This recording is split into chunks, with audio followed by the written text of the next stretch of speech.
सुनो देश के प्यारे वासी, हमारी बात का ध्यान लगाए, आकर देखो हमारी यूपी, बाबा रहे सरकार चलाए। हियाँ बने सरकारी स्कूल, बिल्डिंग देखा खूब लहराए, 200 लड़का पर 2 मास्टर, रात भर डंडा लेके हाँकत ही साढ़, रात भर डंडा लेके हाँकत ही साढ़। मैं भी चौकीदार, मैं भी चौकीदार, जाए दीदी जिंदगी के नरक, वो हमारे अमेठी की दीदी हैं। जाए दीदी जिंदगी के नरक, बनाई गईलू ना, हो बनाई गईलू ना। एगो फकीरवे कारण भाई का भुलाई गईलू ना, हाँ एगो फकीरवे कारण भाई का भुलाई गई। रात भर डंडा लेके हाँकत ही साढ़, रात भर डंडा लेके हाँकत ही साढ़।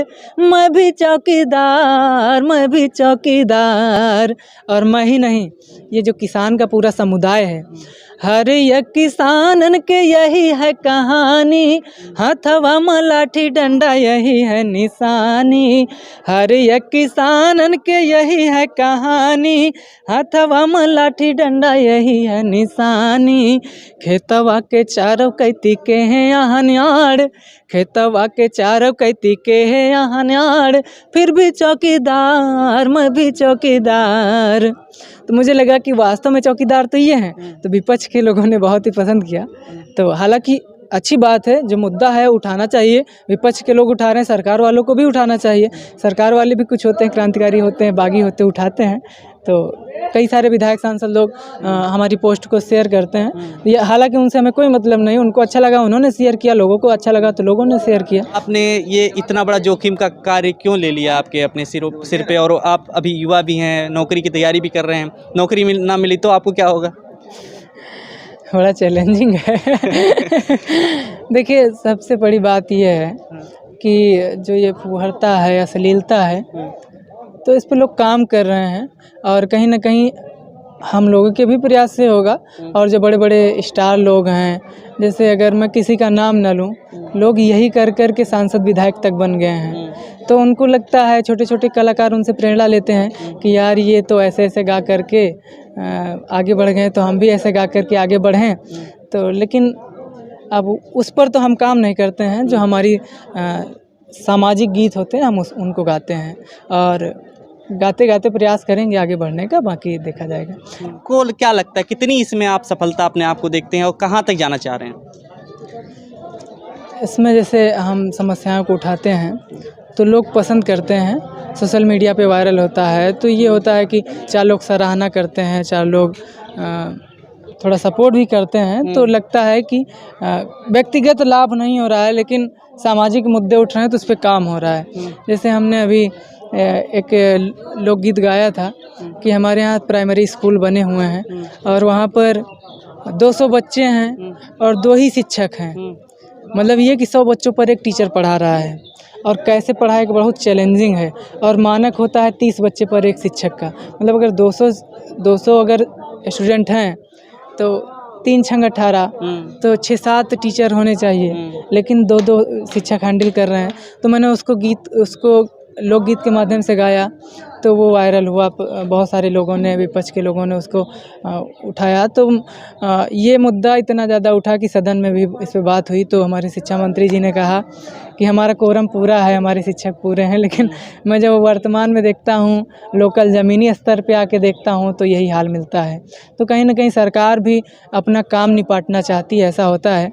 सुनो देश के प्यारे वासी, हमारी बात का ध्यान लगाए, आकर देखो हमारी यूपी, बाबा रहे सरकार चलाए। हियाँ बने सरकारी स्कूल, बिल्डिंग देखा खूब लहराए, 200 लड़का पर 2 मास्टर, अंदर जाई हैं तुम्हें दिखाए, 200 लड़का पर 2 मास्टर।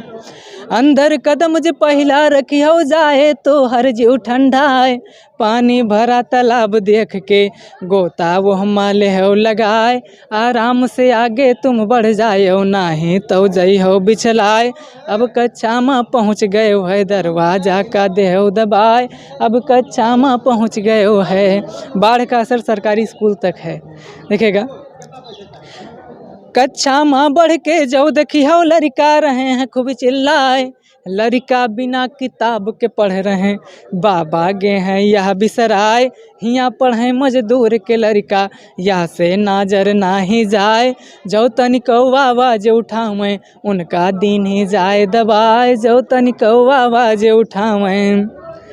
और मूलभूत आवश्यकता को छोड़ करके सारी फैसिलिटीज़ दी जाएंगी, जैसे दोपहर मिड डे मील के खाना खाए रहे हैं खूब चोंगराए, जूता मोजा पैंट बूसट सबका रहे फ्री में बटाए, खाता में हर जा खर्चा का हजारन रुपया रहे बटाए, बेजाए यतने माँ सबका खुश राखें, यतने माँ सबका खुश राखें, शिक्षा छोड़ के सब मिल जाए, यतने माँ सबका खुश राखें।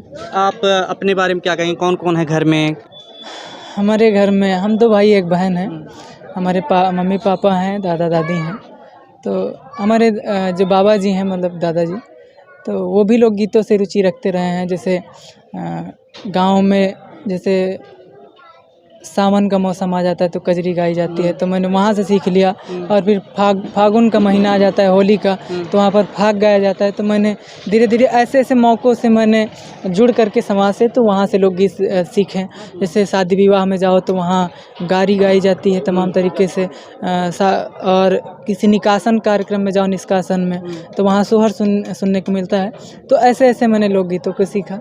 और पापा जी भी हमारे गीतों को गाते हैं, बाबा जी भी गाते हैं, तो वहीं से सीखने को मिला कि तो हम भी गाते हैं। बहुत सुंदर राग भी है आपका। तो आप जैसे अभी क्या करने वाले हैं फ्यूचर में? क्या इसी को आप एक स्कोप देख रहे हैं अपना, इसी में गायन में और लिखने में?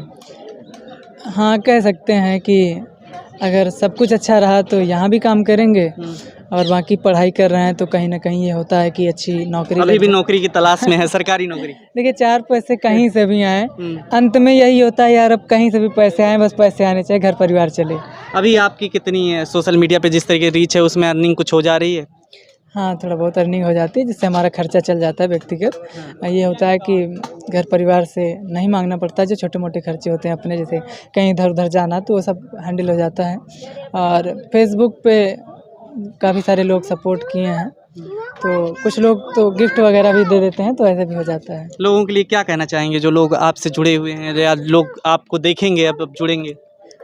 उनके लिए हम यही कहेंगे कि जैसे आप लोग हमें आशीर्वाद देते हैं, जो कमियां होती हैं तो लोग आलोचना भी करते हैं, सराहना भी करते हैं, तो सराहना और आलोचना दोनों ज़रूरी है।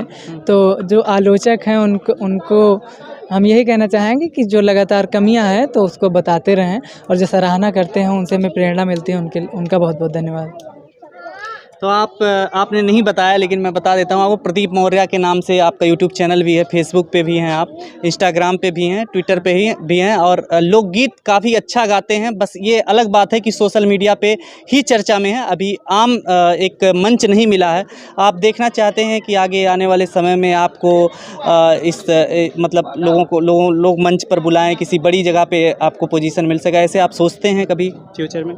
हाँ, देखिए पैसा कमाने के साथ साथ हर व्यक्ति चाहता है कि मान सम्मान भी कमाऊं, तो कहीं ना कहीं वो सोच हमारी भी है कि भाई पैसा तो ज़रूरी है ही, वो तो मूलभूत आवश्यकता है, लेकिन उसके साथ साथ मान सम्मान भी मिले तो वो बेहतर होता है। तो कहीं ना कहीं उसके लिए भी काम किया जाता है, और वो काम कर रहे हैं।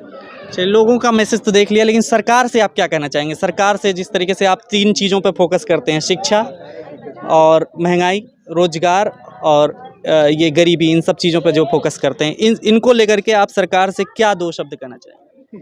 सर, जैसे हमारी जो आवश्यकता है, जिस वर्ग से मैं हूँ नौजवान, तो आवश्यकता है नौकरी, मतलब 4 पैसे कहीं से आए, तो नौकरी के लिए हम लोग फाइट करते हैं। तो जो वैकेंसी खाली पड़ी हैं, जैसे अगर बात की जाए सरकारी स्कूलों की, तो वहाँ 200 पे 2 शिक्षक हैं, तो वो सारे कोरम पूरे किया जाए। हालाँकि लोग पता नहीं कैसे कह देते हैं, हमारे मंत्री जी बोल देते हैं सारा कोरम पूरा है। कहाँ कोरम पूरा है? आप जांच करिए, आप आदेश करिए अपने अधिकारियों को, आकर के देखें। हमारी ग्राम सभा के स्कूल है, वहाँ 2 शिक्षक हैं, 200 लगभग 180 बच्चे हैं। तो इन सब चीज़ों को सरकार को काम करना केंद्रीय चाहिए। मंत्री आपके पास से स्मृति ईरानी अमेठी से ही, अमेठी चर्चित रहा है जिस तरीके से राहुल गांधी का पूरा क्षेत्र रहा है, फिर उसके बाद बीजेपी ने बहुत अच्छा मोर्चा संभाला है वहाँ पे, बताते हैं। हाँ, तो हमारी जो सांसद हैं माननीय स्मृति ईरानी जी, तो पहली बार तो वो हार गए थे 2014 में, लेकिन 2019 में जीती हैं। तो वो किन किन मुद्दों पर जीती हैं? उन्होंने पहला मुद्दा रखा था कि भाई अगर हमारी सरकार आएगी तो हम अमेठी वालों के लिए 13 रुपये किलो चीनी बंटवाएंगे, जो भी एलिजिबल होगा, कुछ बताया नहीं था, और घर घर तक पानी पहुंचाएंगे। तो वास्तव में वो नहीं पहुंच रहा है, तो उनके लिए भी मैंने 2 शब्द लिखा था, तो देखिए सुनाता हूँ। जाए दीदी जिंदगी के नरक, वो हमारे अमेठी की दीदी हैं। जाए दीदी जिंदगी के नरक, बनाई गईलू ना हो, बनाई गईलू ना। एगो फकीर बे कारण भाई का भुलाई गईलू ना। हाँ, एगो फकीर बे कारण भाई का भुलाई गईलू ना। 13 रुपया में चीनी कहलू भेजवाइब, और सबके बाँटवाइब। गाँवे गाँवे पानी के टंकी नाल बनवाइब, और टोटी लगवाइब। इतना कह के वोटवा लइके, इतना कह के वोटवा लइके, रोवाई गईलू ना हो, रोवाई गईलू ना। एगो फकीर बे कारण, एगो फकीर बे कारण भाई के भुलाई गईलू ना। तो देखिए कितना मज़ेदार व्यंग है, मज़ेदार भी है और इसमें दर्द भी है कि आम जन समस्याओं को इन्होंने फोकस किया है कि कोई भी नेता होता है, और स्मृति ईरानी जब इस हाई प्रोफाइल सीट को जीतती हैं तो उसके बाद तमाम चीज़ें, केंद्रीय मंत्री रहते हुए तमाम योजनाओं को लाने की बात कही थी, जिसमें 13 रुपये चीनी की बात भी कही गई थी, और घर बंटवाने के लिए 13 रुपये किलो चीनी, घर घर नल, पानी की टंकी, लेकिन वो अभी तक नहीं हुआ। तो आप बात कर सकते हैं पूरे देश में जो देश की कमान है, जो फकीर को भी आपने एक तरीके से उसमें प्रदर्शित किया है सिंबल के रूप में। तो आप देख सकते हैं कि क्या कुछ इनके लोकगीतों में होती है। और सबसे बढ़िया चीज़ ये है इनकी गाने का जो वो है अवधी के माध्यम से करते हैं। अवधी तमाम लोग बोलते हैं लेकिन गाते नहीं हैं, बहुत कम लोग हैं अवधी। अब इस भाषा को आप क्या देखते हैं? भाषा जिस तरीके से इसकी भाषा को मतलब किस तरीके से देखते हैं? लोग बोलते हैं लेकिन इस तरीके से लोकगीतों या बड़े बड़े मंचों पर ये सामने नहीं आ पाता है। हाँ, लोग शर्माते हैं कि हम अगर अपनी भाषा में, मातृभाषा में बोलेंगे तो लोग हमको क्या समझेंगे, गंवार समझेंगे, देहाती समझेंगे, तो इसीलिए लोग कतराते हैं। लेकिन लोगों को समझना चाहिए कि अपनी क्षेत्रीय भाषा को प्रमोट करना चाहिए, क्योंकि जो छोटा बच्चा होता है क्षेत्रीय भाषा को जल्दी ऑब्जर्व करता है। तो ये सरकार इन सब चीज़ों को समझ रही है। अभी आपने देखा होगा शिक्षा नीति जो आई है, उसमें ये बात कही गई है कि बच्चों को उनकी मातृभाषा में पढ़ाया जाए। तो कहीं ना कहीं सरकार भी काम कर रही है, तो हम लोगों को भी काम करना ज़रूरी है। चलिए, हमसे जुड़ने के लिए बहुत बहुत धन्यवाद। आपका समय निकाल करके आप अमेठी से आए, आप अयोध्या, और अपने लोकगीतों के माध्यम से बहुत कुछ सुनाया।